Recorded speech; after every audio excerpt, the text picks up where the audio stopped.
तो आज से हम स्टार्ट कर रहे हैं क्लास 11 की केमिस्ट्री, जिसका चैप्टर नंबर फर्स्ट है। इसका फर्स्ट लेक्चर भी आज लेकर आए हैं। देखो, जब हम केमिस्ट्री पढ़ते हैं तो केमिस्ट्री में सबसे पहले यही बात आता है कि केमिस्ट्री है क्या, रसायन विज्ञान है क्या, है ना। रसायन विज्ञान क्या है। कभी भी हम केमिस्ट्री उठा कर पढ़ते हैं तो सबसे पहला क्वेश्चन यही आता है कि रसायन विज्ञान क्या है। क्योंकि अगर आप पढ़ाई कर रहे हो, केमिस्ट्री पढ़ रहे हो, कोई आकर पूछ ले कि केमिस्ट्री क्या है तो क्या आप क्या बता दोगे। तो आप जान लीजिए केमिस्ट्री क्या है। ज़्यादा लंबी वीडियो नहीं लेंगे, बहुत छोटा वीडियो लेंगे, बताएंगे और इसमें बहुत सारी जानकारी देकर चले जाएंगे। तो पहला क्या है, रसायन विज्ञान क्या है। हम इसमें बोलेंगे कि विज्ञान की वह शाखा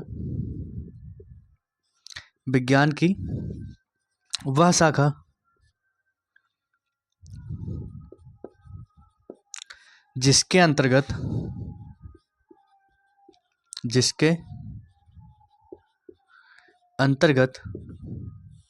क्या हो रहा है, पदार्थों का अध्ययन किया जाता है। किसका, पदार्थों का अंतर्गत पदार्थों का अध्ययन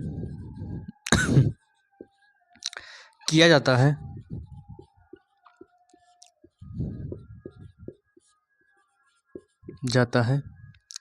उससे रसायन विज्ञान कहते हैं। देखो, अगर कभी भी कोई भी पूछ ले कि रसायन विज्ञान क्या है, किसे कहते हैं, तो तुरंत ही जवाब दो कि विज्ञान की वह शाखा जिसके अंतर्गत क्या हो, पदार्थों का अध्ययन किया जाता है। अब पदार्थों का अध्ययन किया जाता है उसे क्या कहते हैं, रसायन विज्ञान। ठीक है। अब देखो, इसका अगर हम पढ़ रहे हैं, अगर बेसिक बिल्कुल पढ़ रहे हैं, बिल्कुल बेसिक से, तो उसके बाद हमें इसका अगला टॉपिक जो होना चाहिए वो होना चाहिए परमाणु क्रमांक और परमाणु भार। क्या होना चाहिए, परमाणु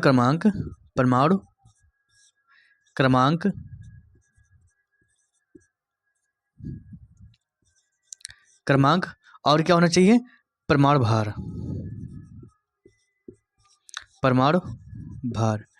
अगर हम इसकी इंग्लिश की बात करें तो हम बोल सकते हैं इसे एटॉमिक नंबर,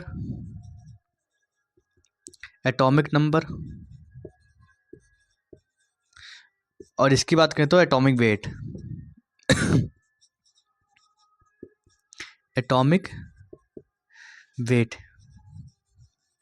या हम ये भी बोल सकते हैं एटॉमिक मास। क्या बोल सकते हैं, एटॉमिक मास,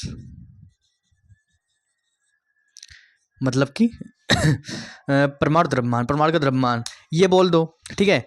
अब कहोगे सर जी ये क्या है। देखो, जब कोई परमाणु होता है तो वह जब आप लोग आवर्त सारणी देखो ना, पीरियोडिक टेबल देखते हो, इसे कुछ इस प्रकार से पीरियोडिक टेबल होता है।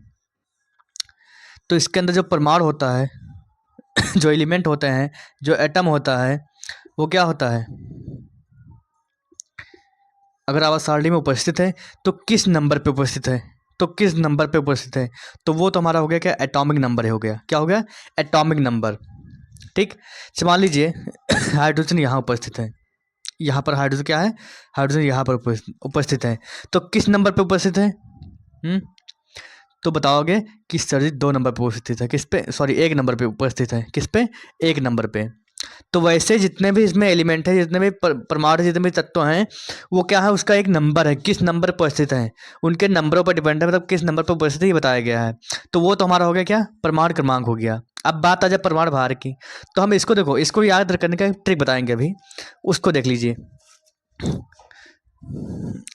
तो क्या करेंगे, how to learn atomic mass, ठीक है, एंड एटॉमिक नंबर। देखो, एक टॉपिक हम पढ़ने वाले हैं, हाउ टू लर्न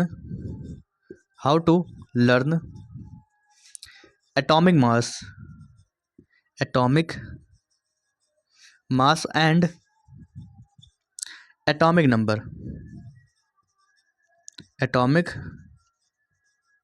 नंबर। ठीक है। मतलब कि एटॉमिक नंबर या फिर सॉरी परमाणु भार और परमाणु क्रमांक को हम कैसे याद करें, ये ट्रिक बताने वाला हूँ इस वीडियो में। अब बहुत ज़्यादा इंपॉर्टेंट है, अगर ये नहीं आता है तो केमिस्ट्री में कुछ भी नहीं आता है। ठीक है। तो देख लीजिए, मान लीजिए यहाँ पर हाइड्रोजन है ठीक है, अगर इसको हम लिखेंगे कुछ इस प्रकार से लिखेंगे, नाइट्रोजन है तो इसको हम कुछ इस प्रकार से लिखेंगे, ठीक है, नाइट्रोजन हो गया, ठीक है। और मान लीजिए क्या, ऑक्सीजन हो गया, क्या हो गया, ऑक्सीजन हो गया। इसको हम कुछ इस प्रकार से लिखेंगे। देखो अब यहाँ पर एक बात समझ लीजिए, जो हमारा नाइट्रोजन है, ठीक है, नाइट्रोजन है, और यहाँ पर जो लिखा है और जो ऊपर संख्या लिखी हुई है, जो नीचे संख्या लिखी हुई है उसे बोलते हैं एटॉमिक एटॉमिक नंबर। क्या बोलते हैं इसे? इसे बोलते हैं एटॉमिक नंबर, एटॉमिक नंबर, ठीक है, एटॉमिक नंबर। और इसे बोलते हैं एटॉमिक मास। क्या बोलते हैं? Atomic mass. तो अभी हम एक ट्रिक बताएंगे, मतलब वहाँ पर पाँच छः क्या, मतलब 7-8 एलिमेंट दे देंगे उसको याद करने के लिए, ठीक है। आप लोग उसे याद कर लीजिएगा। लेकिन यहाँ पर देखिए, जैसे मान लीजिए मैंने नाइट्रोजन का दिया 7-14, तो कैसे याद करो? जैसे आप लोग टेबल याद करते हो, पहाड़ा याद करते हो, बिल्कुल सेम वैसे याद करना है। 7-14 1-1, ठीक है, 7-14 8-16, ऐसे याद करना है। यहाँ पर कुछ ट्रिक भी बताया जाएगा। हाँ देखो, इसके बाद अगर हम अगला टॉपिक आगे बढ़े तो क्या आता है, क्या आता है, अणुभार या आणविक द्रव्यमान आता है। क्या होता है? इसे नोट कर लो, ठीक है। अब देखिए आगे, इसके आगे का अगर थोड़ा बहुत आगे बढ़े तो इसके बाद आता है अणुभार आता है। अणुभार क्या आता है? अणुभार आता है। अणुभार, इसी को हम बोलते हैं क्या? आणविक द्रव्यमान बोलते हैं। क्या बोलते हैं? आणविक द्रव्यमान, आणविक द्रव्यमान, द्रव्यमान। अगर इसके इंग्लिश की बात करें तो मॉलिक्यूलर वेट या फिर मॉलिक्यूलर मास, मॉलिक्यूलर वेट या molecular mass, molecular molecular mass, ठीक है, इसको हम बोलते हैं। देखो ये कैसे याद करेंगे देखो, इसे याद करना नहीं है, इससे हम निकालने का ट्रिक बताएंगे भी इस वीडियो में, ठीक है। तो कैसे निकालेंगे? देखो इसका मैं एग्जांपल बता दे रहा हूँ। देखो अगर हम कभी भी क्या निकालते हैं, अणुभार निकालते हैं, तो उससे पहले देख लीजिए किसके, मतलब देखो इसे, जो अणुभार होता है इसको लिखते हैं हम कैपिटल एम से। किससे लिखते हैं? एम से लिखते हैं, ठीक है। इसका अगर फार्मूला की बात करें तो एम इज इक्वल टू होता है सिग्मा, सिग्मा ए होता है। मतलब कहने का तात्पर्य है कि अणुभार बराबर क्या होता है? अणुभार बराबर, अणुभार इज इक्वल टू मतलब परमाणु भारों का योगफल, परमाणु भारों का, भारों का योगफल, योगफल। अब ध्यान दीजिए, एक एग्जाम्पल समझ लेते हैं, एग्जाम्पल में हम ले रहे हैं HCl, HCl।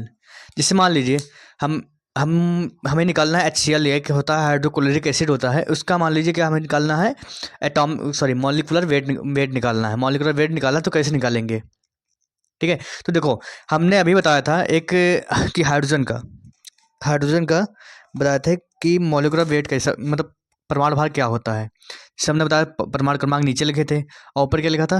परमाणु भार। तो जो ऊपर लिखा होता है उससे हम काउंट करते हैं। देखो कैसे करेंगे, जैसे मान लीजिए यहाँ पर क्या है, हाइड्रोजन, तो हाइड्रोजन भी है और क्लोरीन भी है, दोनों की संख्या क्या क्या है? एक का है, ठीक है।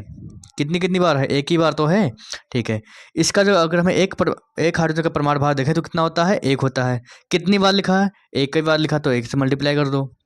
देखो तो कितना आ जाएगा? एक आ जाएगा। अब बात आ जाए क्लोरीन की, तो क्लोरीन का जो होता है, क्लोरीन कितने नंबर पे होती है? क्लोरीन जो हमारा होता है 17 नंबर पे होता है। किस पे? 17 पे होता है। इसका जो अणुभार होता है कितना होता है? परमाणु भार कितना होता है? 35.5 होता है। तो यहाँ पर देख लीजिए कितना होता है? 35.5 होता है। कितनी बार लिखा है? एक ही बार है, तो एक से मल्टीप्लाई कर दो, तो टोटल काउंट करो कितना आ जाएगा? 35.5, ठीक है। एक मिनट, 35.5 मल्टीप्लाई करने के बाद इतना आ रहा है। अब अगर हम इसको ऐड करेंगे, कहा गया देखो अणुभार निकालने के लिए क्या होता है? परमाणु भारों का योगफल देखो इसमें परमाणु भार हाइड्रोजन का 1 हो गया और क्लोरीन का 35.5 हो गया का योग करना है। अब जब इन दोनों का योग करेंगे तो क्या होगा, इसका बाहर निकल के चला आ जाएगा। ठीक है, तो 5.5 1 6 और 3 यानी 36.5 आ गया इसका। क्या आ गया इसका 36.5। अगर कोई भी पूछे कि HCl का आणविक अणुभार क्या होता है, क्या होता है अणुभार क्या होता है, तो आप क्या बताओगे 36.5 होता है तुरंत ही। देखो हम कुछ इसका ट्रिक बता दे रहे हैं, आप लोग कैसे याद करोगे, उसके बाद हम आगे बढ़ें।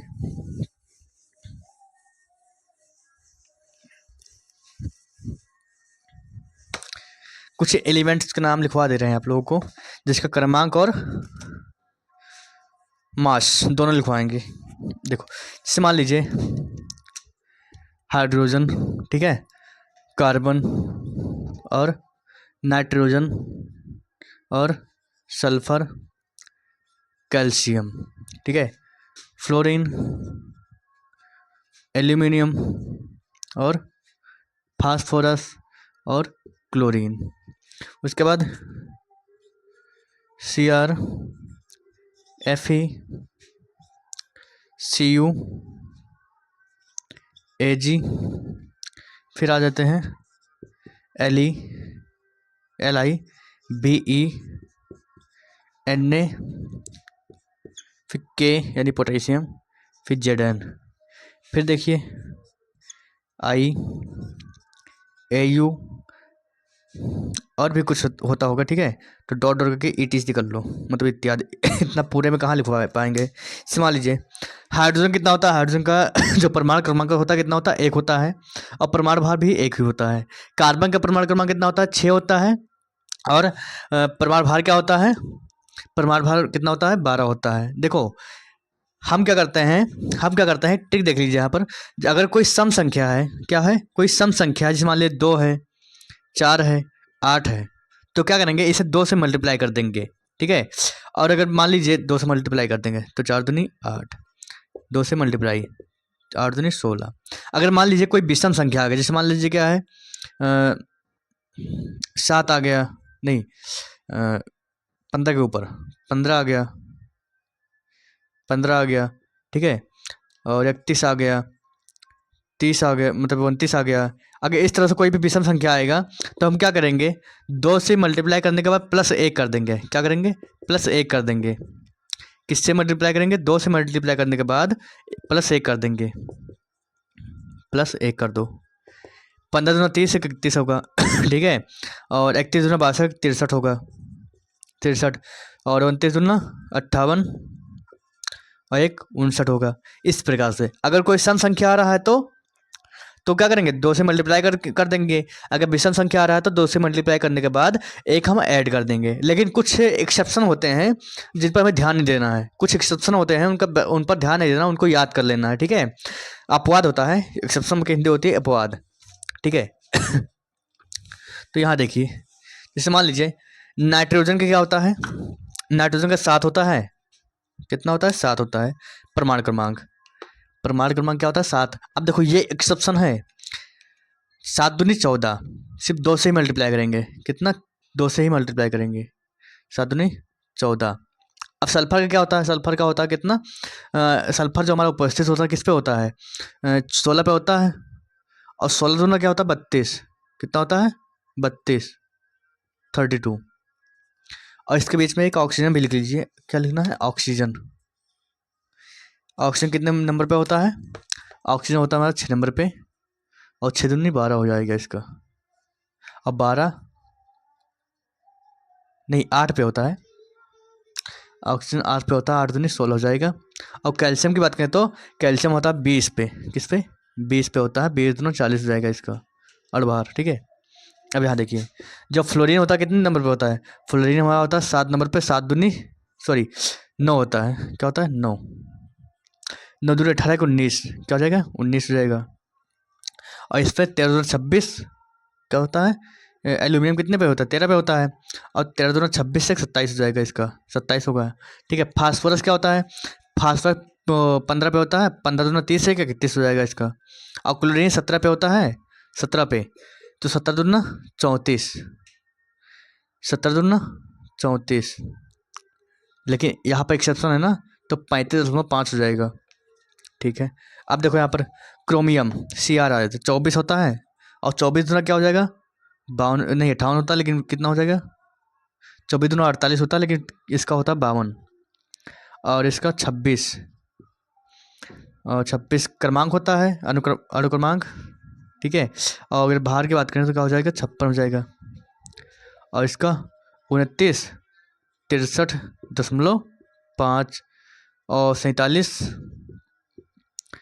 का होता है 108 Ag का। और बात करें लिथियम की, तो लिथियम हमारा 3 पे होता है, 3 दूनी 6 1 7 हो जाएगा इसका। और Be का क्या होता है 4 पे होता है, तो 4 दूनी 8 1 9 हो जाएगा। ध्यान दो यहाँ पर। गैरस का होता है 11 दूना 22 23 हो जाएगा। पोटेशियम 19 और 19 पे होता है, 19 दूना 38 39 हो जाएगा 39। और जिंक पे कितना होता है 30 होता है, जिंक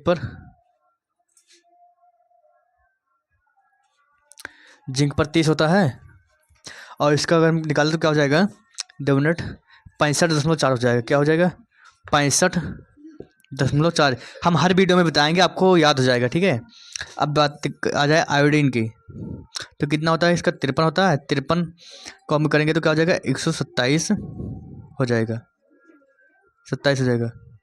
उसके बाद 79 197 फिर ETC।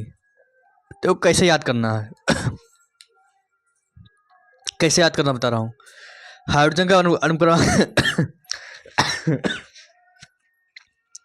हाइड्रोजन का अनुक्रमांक कितना होता है 1 होता है, अनुभार कितना होता है 1 होता है।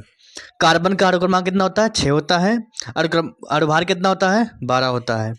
और कार्बन का नाइट्रोजन का परमाणु क्रमांक कितना होता है 7 होता है। परमाणु भार कितना होता है, परमाणु भार बोलना है, अनुक्रमांक नहीं बोलना है। ठीक है, परमाणु क्रमांक बोलना है, परमाणु भार बोलना है। तो परमाणु क्रमांक कितना होता है 7 होता है, परमाणु भार कितना होता है 14 होता है। ठीक, ऑक्सीजन का परमाणु क्रमांक कितना होता है 8 होता है, परमाणु भार कितना होता है 16 होता है। और सल्फर का परमाणु क्रमांक कितना होता है 16, और परमाणु भार कितना होता है 32 होता है। कैल्शियम का परमाणु क्रमांक कितना होता है 20 होता है, परमाणु भार कितना होता है 40 होता है। अब फ्लोरीन का परमाणु क्रमांक कितना होता है 9 और परमाणु भार 19। ऐसे ही करके हमें पूरा याद कर लेना है। देखो पूरा याद करोगे तभी आगे काम बनेगा, नहीं याद करोगे काम नहीं बनेगा। तो क्या करना, आप लोग घर मतलब नोट कर लो, नोट करने के बाद आप लोग अच्छे से लर्न कर लो। बहुत ज़्यादा इंपॉर्टेंट है, आगे आने वाले क्वेश्चंस में बहुत ज़्यादा हेल्प करेंगी आपको। ठीक है, तो इसकी शॉर्ट ले लो, फिर बढ़ेंगे आगे। चलो अब सीखते हैं हम मॉलिक्यूलर वेट निकालना। क्या निकालना, मॉलिक्यूलर वेट निकालना। उसके बाद हम फिर मिलते हैं नेक्स्ट क्लास में, लेकिन अभी कुछ क्वेश्चंस को देख लें इसमें से। ठीक है, क्या निकालना है मॉलिक्यूलर वेट, यानी अणुभार निकालना सीखेंगे। अणुभार क्या निकालना है, अणुभार यानी कि मॉलिक्यूलर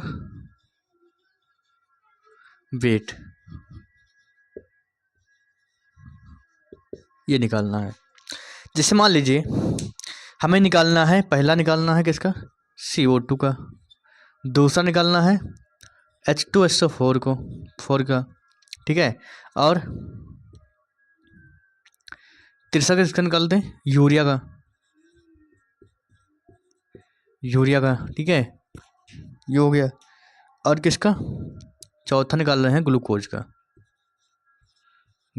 का। इतने का निकालेंगे आज हम।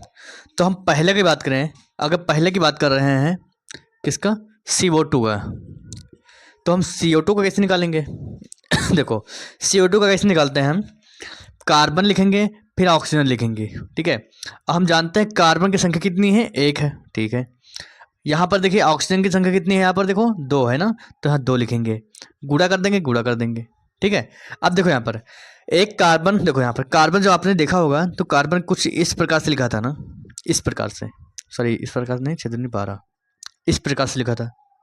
ठीक है, तो हमें ये तो पता नहीं करना है, हमें ये निकालना है। हमें ये अगर पता है, हम जो क्रमांक बताए थे ना, परमाणु क्रमांक, इसके जरिए हम इसको निकालते हैं, और इसके जरिए हम क्या निकालते हैं पूरा वो निकालते हैं, अणुभार निकालते हैं, ठीक है। तो इसका तो काम नहीं है, ये मत लिखो परमाणु क्रमांक। अब निकालना क्या है, परमाणु भार। परमाणु भार ले लो, उसका योग कर देना है बाद में, ठीक है। तो परमाणु भार ले चुके हैं, कितना है इसका, 12 है। एक कार्बन पर कितना होता है, 12 होता है, 12 लिख दो यहाँ पर, ठीक है। अब इस पर कितना, एक ऑक्सीजन पर कितना लिखा था, हमने बताया था ऑक्सीजन कुछ इस प्रकार से लिखा जाता है, ठीक है। इसका परमाणु क्रमांक कितना होता है, 6 होता है। अगर परमाणु भार की बात करें तो परमाणु भार होता है 6 दूनी 12, सॉरी 8 होता है इसका परमाणु क्रमांक, तो 8 दूनी 16 हो जाएगा, क्या हो जाएगा, 16 हो जाएगा, है ना, ठीक है। तो एक ऑक्सीजन पर 16 होता है ना, तो 2 ऑक्सीजन पर करेंगे तो ये 2 से मल्टीप्लाई कर क्या हो जाएगा, 32 हो जाएगा। 16 दूना 32, अब 12 करना 12 हो जाएगा। इसको हम कर लेंगे ऐड, क्या करेंगे, ऐड कर लेंगे। 2 2 4 हो जाएगा और 3 1 4। अगर बात करें कि CO2 के अणुभार की, तो CO2 का अणुभार कितना आ गया, 44 आ गया। कितना आ गया, 44 आ गया। बहुत सिंपल है, इसमें तनिक भी दिमाग नहीं लगाना है, ठीक है। तनिक भी दिमाग नहीं लगाना है, आपको ऐसे ही नोट करके लिख देना है, कुछ नहीं करना है। पहले क्या किए हैं, कार्बन का परमाणु क्रमांक के जरिए हम निकाले, परमाणु भार निकाले हैं। उसके बाद कितना कार्बन है, एक कार्बन, इसलिए परमाणु भार को 1 से मल्टीप्लाई करके यहाँ लिख दिए हैं, ठीक है। ऑक्सीजन 2 बार है, तो 2 से मल्टीप्लाई करेंगे कि इसको, एक ऑक्सीजन पर जितना परमाणु भार होता है उसको, एक ऑक्सीजन पर जितना परमाणु भार होता है उससे हम 2 से मल्टीप्लाई करेंगे, ठीक है। क्यों, क्योंकि 2 बार ऑक्सीजन लिखा है, ठीक है। तो एक ऑक्सीजन पर कितना होता है, 16 होता है परमाणु भार। अगर हम 2 से मल्टीप्लाई करेंगे तो 32 हो जाएगा। और जब हम क्या करते हैं, परमाणु भार, कार्बन के परमाणु भार और ऑक्सीजन के परमाणु भार को जोड़ते हैं, ऐड करते हैं, तो क्या निकल के आता है, 44 निकल के आता है। तो जो CO2 का अणुभार होगा कितना आ जाएगा, 44 आ जाएगा। क्योंकि हम जानते हैं अणुभार निकालने का सूत्र क्या होता है, अणुभार इक्वल टू होता है, क्या होता है, अणुभार इक्वल टू क्या बोले थे अभी, कि परमाणुओं का योगफल, परमाणु भारों का योगफल, परमाणु भारों का योगफल, ये होता है, ठीक है। सूत्र आप लोग लिख सकते हो, फार्मूला, ठीक है। तो इस प्रकार से हम क्या निकालते हैं, अणुभार निकालते हैं, ज्ञात करते हैं, ठीक है। ये क्वेश्चंस में बहुत ज़्यादा उपयोग किए जाते हैं, ठीक है। अब देखिए यहाँ पर हम बात करें H2SO4 की, जो कि एक सल्फ्यूरिक अम्ल है, ठीक है। तो हम बात करें किसकी, H2SO4 की, H2SO4 की। देखो हाइड्रोजन, ठीक है, हाइड्रोजन हो गया, सल्फर है, सल्फर हो गया, ऑक्सीजन है, ऑक्सीजन हो गया। 3 एलिमेंट है, 3 तत्व हैं, ठीक है, 3 परमाणु हैं। अब देखो यहाँ पर कैसे करना है, ट्रिक सीखो, ट्रिक। हाइड्रोजन कितना है, कितने बार लिखा है, 2 बार लिखा है, 2 लिख दो यहाँ पर। सल्फर कितना है, 1 है, तो यहाँ पर 1 लिख दो। यहाँ भी देखिए 1 है ना, ठीक है। ऑक्सीजन कितना है, यहाँ पर देखो ऑक्सीजन कितना, 4 है, तो यहाँ लिख दो 4, ठीक है। गुणा का निशान लगा तो मल्टीप्लाई कर दो। एक हाइड्रोजन में कितना होता है, देखो हमने बताया था, एक हाइड्रोजन कितना होता है, ऊपर वाला संख्या, परमाणु भार कितना होता है, 1 होता है ना, तो 1 लिख दो यहाँ पर, ठीक है। अब देखो यहाँ पर एक सल्फर पे कितना होता है, सल्फर पे 16 दूना 32 कितना होता है, एक सल्फर पे कितना होता है, 32 होता है, ठीक, 32 लिख दो यहाँ पर। ऑक्सीजन पे कितना होता है, हमने अभी बताया कि ऑक्सीजन पे 16 होता है, ठीक है, 16 लिख दिए। अब देखो यहाँ पर मल्टीप्लाई कर दो, 2 एक नम 2, 2 एक नम 2, 0 2, ठीक है। 32 का नम 32, ठीक है। 16 चौकी 64, 0 लिखो या फिर न लिखो, ठीक है, बराबर 4 2 6 2 8, कितना आ गया, 8 आ गया, और 6 3 9। अगर बात करें H2SO4 के अणुभार की, किसकी, H2SO4 के अणुभार की, तो कितना आ गया 98। कभी भी कोई भी पूछे कि H2SO4 का अणुभार क्या होता है, तो आप लोग क्या बताओगे, तुरंत ही जवाब दो कि 98 होता है, ठीक है। अब बढ़ते हैं यूरिया की, किसकी देखेंगे, अब यूरिया की देखेंगे। यूरिया, देखो इसमें तो यूरिया लिखा है, तो यूरिया लिखा तो है, लेकिन इसका सूत्र क्या होता है, आप लोग बताइए, इसका सूत्र क्या होता है, इसका सूत्र होता है NH2CO NH2 होता है, ठीक है, NH2CO NH2 होता है। अब देखो यहाँ पर नाइट्रोजन, ठीक है, और क्या, हाइड्रोजन है, हाइड्रोजन लिख दो, कार्बन है, कार्बन लिखो, और क्या है, ऑक्सीजन है, ऑक्सीजन लिखो, इसलिए, ठीक है, लिख दिया। अब देखो यहाँ पर नाइट्रोजन कितना है पूरे में, एक बार, और एक ये है 2 बार है, तो 2 लिख दो यहाँ पर। हाइड्रोजन कितना है, 2 यहाँ पर और 2 यहाँ पर, कितना हो गया, 4 हो गया, ठीक है। कार्बन कितना है, एक है, कितना है, एक है तो है, तो 1 लिख दो यहाँ पर। ऑक्सीजन की संख्या कितनी है, ऑक्सीजन भी 1 ही है, तो 1 लिख दो। अब देखो गुणा का निशान लगा देना है, क्या लगाना है, मल्टीप्लाई का निशान। अब देखो ध्यान से, हमने बताया था नाइट्रोजन जो होता है, नाइट्रोजन की इस प्रकार से बताए थे, एक नाइट्रोजन का जो परमाणु क्रमांक होता है कितना होता है, नाइट्रोजन का परमाणु क्रमांक 7 होता है, इसका परमाणु भार कितना होता है, 14 होता है, कितना होता है, 14 होता है, ठीक है। अब देखो 14 यहाँ लिख दो, कितना लिख दो, 14 लिख दो, ठीक है। हाइड्रोजन पर कितना होता है, 1 होता है, ठीक है। कार्बन पे अभी मैंने बताया था थोड़ी देर पहले, यहाँ पर कितना होता है, 12 होता है, ठीक है। अब देखो यहाँ पर ऑक्सीजन पर कितना होता है, 16 होता है, 16 हो गया। सब मल्टीप्लाई करके देख लो कितना आ रहा है, 14 दूना 28, और 4 एक नम 4, 12 का नम 12, 16 का नम 16, 8 4 12, 8 4 12 8 20, कितना आ गया 20, और 2 3 4 और 2 से लिया 6।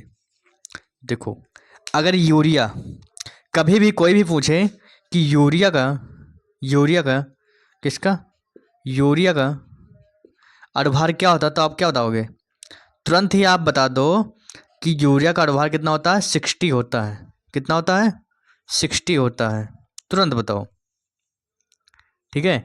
कुछ इस प्रकार से हम क्या निकालते हैं, अनुभार निकालते हैं, कुछ इस प्रकार से हम अनुभार निकालते हैं। तो मैं उम्मीद करता हूँ कि आपको यह सारे मतलब जितना पढ़ाया गया आपको बहुत अच्छे से समझ में आया होगा। अगर समझ में आ गया होगा तो वीडियो को लाइक करके चैनल को सब्सक्राइब करें। और एक चीज़ और है, यहाँ पर ग्लूकोज का नहीं बताया है, आप लोग ग्लूकोज का निकाल कर कमेंट में सेक्शन में बताइए कि कितना होता है इसका अनुभार, ग्लूकोज का अनुभार कितना होता है, इसका फार्मूला भी देख लीजिए। इसका ग्लूकोज का फार्मूला होता है C6H12O6 होता है, ठीक है। ये निकालना है आपको, ग्लूकोज का अनुभार निकालना है। तो मिलते हैं नेक्स्ट वीडियो में।